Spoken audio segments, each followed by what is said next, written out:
Friend, KPS group of education में आपका स्वागत है। बीएड एग्जाम से रिलेटेड क्वेश्चन हम आपको लाए हैं। ये प्रीवियस ईयर 2023 का क्वेश्चन पेपर है, ओरिजिनल क्वेश्चन पेपर है।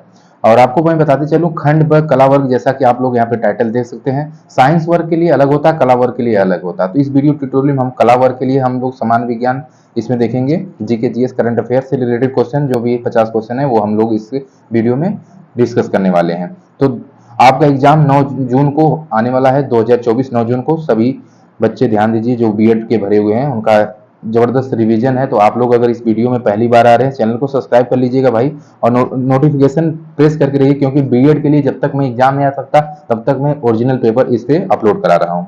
और जितने भी सहयोगी जन है सबका धन्यवाद। खंड ब कला वर्ग की बात किया जाए, जालियांवाला बाग नरसंहार की बात कर रहे हैं। कह रहे हैं जालियांवाला बाग जनसंहार किस वर्ष में हुआ था? तो 1919 में हुआ था, ठीक ना, अप्रैल में हुआ था। और कितने अप्रैल को हुआ था कमेंट करेंगे। शासन की अवधि के अनुसार सही क्रम में व्यवस्थित करें। देखिए, शासन की अवधि में बढ़िया क्वेश्चन है।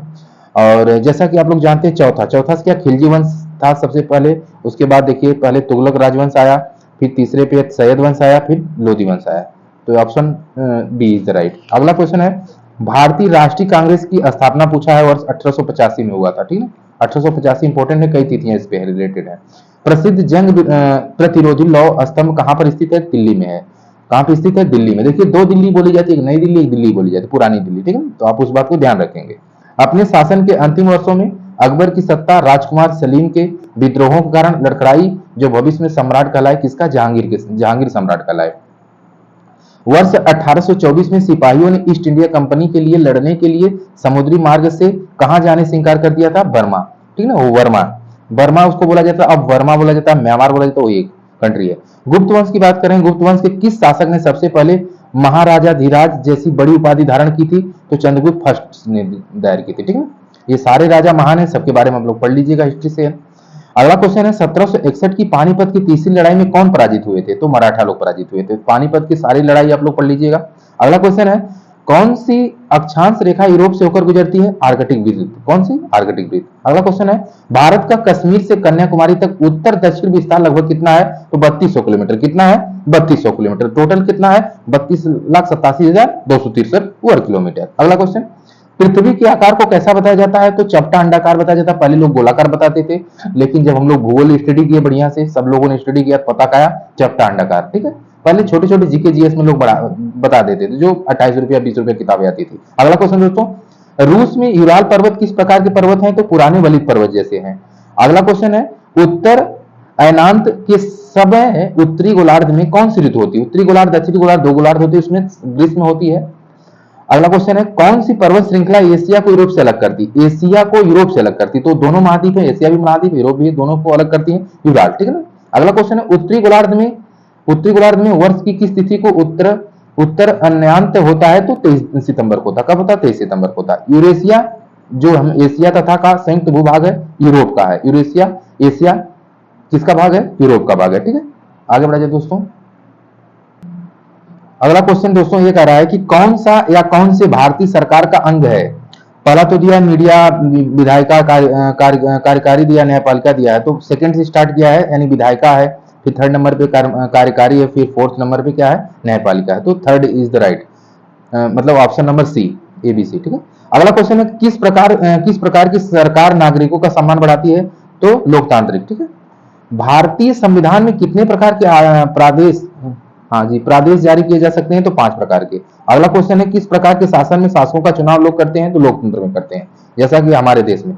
अगला है, किस मौलिक अधिकार के तहत कानून की नजर में सभी लोग समान हैं? तो समानता का अधिकार। ये कई बार पूछा गया क्वेश्चन है। अगला क्वेश्चन है, भारतीय संविधान किस भाग में राज्य की नीति निर्देशक के सिद्धांत वर्णित हैं? तो भाग 4 में। यह SSC CGL में भी कई बार पूछा गया क्वेश्चन, आप लोग प्रीवियस ईयर उठा के देख लीजिएगा। मुझे याद कैसे रहता है दोस्तों, क्योंकि मैं बहुत ज्यादा प्रैक्टिस से अपना भी प्रैक्टिस करता हूँ, इसलिए मुझे याद रहता है क्वेश्चन कहां से लिया गया है।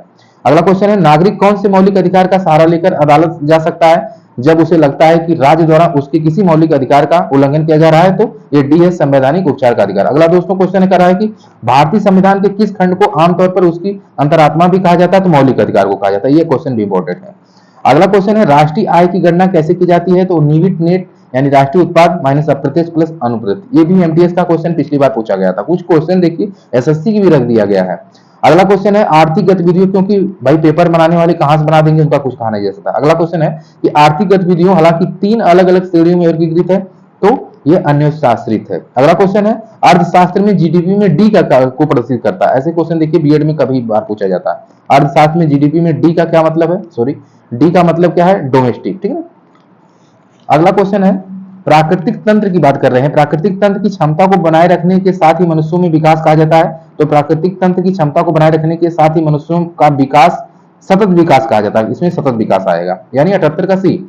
79 क्वेश्चन की बात किया जाए मानव जाति का सबसे पुराना साहित्यिक विरासत कौन सा है, तो भाई ऋग्वेद है। क्या कौन सा विरासत, कौन सा, ऋग्वेद। अष्टाध्यायी है, अर्थशास्त्र सबके देखिए दोस्तों एक काम करिएगा, ऋग्वेद, रत्नावली, इन सबके जो है लेखकों का नाम भी आप लोग याद रखिएगा, कभी कोई पूछ देता है। अगला क्वेश्चन है अनहैप्पी इंडिया नामक पुस्तक के लेखक कौन है, तो लाला लाजपत राय है। जयशंकर प्रसाद की कौन सी पुस्तक है, संजय बारू की, जवाहरलाल नेहरू, इनके बारे में भी पढ़ लीजिएगा, इन्होंने कौन कौन सी बुक लिखी है, ठीक है ना। डिस्कवरी ऑफ इंडिया, जैसा कि जवाहरलाल नेहरू पहले प्रधानमंत्री हमारे देश के थे, उन्होंने लिखी है। बहुत सारी बुकें और भी इनकी है, तो आप इंपोर्टेंट वर्ड पढ़ लीजिएगा गूगल से सर्च मार के मेरे भाई, अगर किताब होगी तो बहुत बढ़िया बात है। अगला क्वेश्चन मेरे भाई करा कि मोहिनीअट्टम किस राज्य का शास्त्रीय नृत्य है, तो हमारे केरल का है, राजधानी तिरुवनंतपुरम। और भी यहाँ के नृत्य है, लेकिन मोहिनीअट्टम फेमस है इसलिए पूछ देता कभी कभी। अगला क्वेश्चन है इंटरनेट का आविष्कार किसने किया था, बिस्ट सर्फ साहब ने किया था। आप इंटरनेट का आविष्कार, गूगल का आविष्कार, मतलब यूट्यूब का आविष्कार सब पढ़ डालिएगा। आगे बढ़ते हैं। अगला क्वेश्चन कह रहा है कि निम्नलिखित में से कौन सा युग्म कुंभ मेले के संदर्भ में गलत है, गलत पूछा गया है, इस बात को आपको ध्यान देना, गलत। चलिए इलाहाबाद में सरस्वती का संगम है, नासिक में गोदावरी का, हरिद्वार में गोमती का, ये गलत है। उज्जैन में शिप्रा नदी, ये सही है। देखिए ये दोनों सही है, क्योंकि उज्जैन शहर जो शिप्रा नदी किनारे बसा, नासिक गोदावरी नदी मतलब तट पे बसा, ये तो सही है। इलाहाबाद गंगा जमुना सरस्वती तीनों नदियों के किनारे संगम भी है और बसा भी है। अगला हरिद्वार, भाई गोमती नदी किनारे नहीं है, तो आप कमेंट करेंगे हरिद्वार किस नदी किनारे, तो हरिद्वार किस नदी किनारे है, गोमती नहीं। गोमती कहाँ किस नदी किनारे बसा है, लखनऊ के, और हरिद्वार जो है गंगा नदी किनारे बसा है। आगे बढ़ते हैं। अफगानिस्तान के किस शहर में भारत दूतावास संचालित करता है मेरे भाई, काबुल, काबिल अफगानिस्तान की राजधानी है, ठीक है ना। और इतिहास के पन्नों में देखेंगे तो भी आपको मिलेगा, ठीक है। सलवार बल्कि लिखा है, सलवार, कुर्ता, टोपीज आदि जैसे सिले हुए कपड़े भारत में किसके द्वारा लाए गए, तो अफगान तथा तुर्क द्वारा, ठीक है ना, तुर्कियों के द्वारा। तो आप ये भी पढ़ लीजिएगा, तुर्क और अफगान में दोनों सबसे पहले भारत में कब आए, और अफगानी जो था किसने सोमनाथ मंदिर पर आक्रमण किया था, ये सारी इतिहास की चीजें पढ़ा करिए। बाकी आगे बढ़ा जाए दोस्तों। कह रहा है कि वाक्यांश के लिए एक शब्द दीजिए, मतलब काम में जो चुराने वाला हो तो वो काम चोर नहीं लोग बोलते हैं, तो आम भाषा में बोलचाल में यूज किया जाता है, तो ये क्वेश्चन इजी रहा। अगला क्वेश्चन वर्तनी वाला पूछा है सर, करा कि सही वर्तनी वाले शब्द का चयन कीजिए। देखिए शब्द दिया है आपको, इसमें सही वर्तनी तो अतिगृह, ये सही है, अतिथिगृह है, ये सही है। दिए गए शब्द का विलोम चुनना है भैया। शोक का क्या होता है, हर्ष, शोक माने दुख, हर्ष माने खुशी। अगला क्वेश्चन भैया दिए गए शब्द के पर्यायवाची शब्द चयन करना है, जैसे क्षति का पर्यायवाची क्या, हानि, जैसे क्षति माने नुकसान होता, हानि माने भी नुकसान होता। आगे बढ़ते हैं। अगला क्वेश्चन कर रहा है कि निम्नलिखित का एक शब्द देना है जिसके समान कोई दूसरा न हो, अद्वितीय बोलते हैं लोग, नहीं बोलते अद्वितीय, तुम अद्वितीय हो। अगला क्वेश्चन रिक्त स्थान को भरने के लिए एक शब्द चुनना है। तुमने मेहनत नहीं की इसलिए हुए, इसलिए क्या हुए, असफल हुए, तो असफल इज द राइट। चलिए आगे बढ़ा जाए। अगला साथियों क्वेश्चन देखा जाए, कह रहा है कि निम्नलिखित में से उस विकल्प का चयन करना हमें जो बाल बचना मुहावरे का अर्थ व्यक्त करता है। तो बाल बाल बचना का मतलब लोग नहीं कहते संकट में कठिनाई से बचना, लोग कहते हैं बाल बाल बच गए, तो यानी कि संकट में कठिनाई से बच गए। तो बहुत आसान है, आप मार सकते हैं, क्वेश्चन इजी है। अगला क्वेश्चन है रिक्त स्थान को भरने के लिए उपयुक्त शब्द का चयन करिए। दोस्तों मैं थोड़ा सा रोक करके मैं बताना चाहूंगा, ये क्वेश्चन पिछले साल आया हुआ रिसेंट क्वेश्चन है और ये पेपर ओरिजिनल है, इसलिए देख रहे हैं इस टाइप के क्वेश्चन आपको मिलेंगे और बहुत हार्ड नहीं होता, घबराने की जरूरत नहीं। जो मेरे साथी पहली बार एग्जाम में बैठ रहे हैं उनके लिए घबराने की जरूरत नहीं, जो आप पढ़े हैं उसी को रिवीजन कर लीजिए और 1-2 दिन में केवल आप रिवीजन करिए, ज्यादा टेंशन मत लीजिए। जब आपका एग्जाम 9 को एग्जाम है, 8 को आप पढ़िए मत, 8 को आप रिलैक्स माइंड को रखिए, उसके बाद आराम से आप पेपर दीजिए, आई होप आपको बढ़िया नंबर आएगा, ये इंपॉर्टेंट है। अगला क्वेश्चन कर रहा है कि स्थिर मूल्यों पर सकल घरेलू उत्पाद कहलाता क्या है, तो वास्तविक सकल घरेलू उत्पाद, ठीक है, बढ़िया बढ़िया क्वेश्चन है। अगला कह रहा है कि कौन सी राष्ट्रीय आय को मापने की रीत नहीं है, तो विनियोग रीत को, बाकी आप नाप सकते हैं। अगला क्वेश्चन सर कह रहा है कि स्वर्णमान को सर्वप्रथम किस राष्ट्र ने अंगीकृत किया, किस राष्ट्र ने अंगीकृत का मतलब लिया, तो ग्रेट ब्रिटेन। ग्रेट ब्रिटेन वही है जो हम लोग जानते हैं, ग्रेट ब्रिटेन का नाम सभी लोग जानते हैं, इंग्लैंड को कहा जाता है और यह कई देशों को गुलाम बनाया था। लगभग ये मतलब पूरे महाद्वीप की अगर बात किया जाए, 7 महाद्वीप में 6 महाद्वीप में जहां पे मानव रहते हैं उसमें ऐसा कोई देश नहीं है जिसे ग्रेट ब्रिटेन ने गुलाम ने बनाया हो, ये भी सबसे बड़ी देश है, केवल नेपाल को छोड़कर मेरे भाइयों। अगला क्वेश्चन सर कह रहा है किसने सर्वप्रथम मिश्रित धातुमान की बात की है, तो ग्रेसम सर ने की है। अगला क्वेश्चन है कौन सी स्वर्ण समतापमान लिखा है, समतापमान की विशेषता नहीं है, तो स्वर्ण में परिवर्तनशील था। अगला क्वेश्चन सर कह रहा है कि विश्वासरित प्रणाली इंग्लैंड द्वारा अपनाई कब गई थी? 1844 में कही। ये सारी तिथि इंपॉर्टेंट है इतिहास के हिसाब से, आप इस सबको पढ़िएगा। अगला क्वेश्चन है कौन सा पत्र मुद्रामान का गुण नहीं है? तो गैर लाचपूर्ण। ठीक है, ये क्वेश्चन रहा 50 क्वेश्चन इंपॉर्टेंट रहा।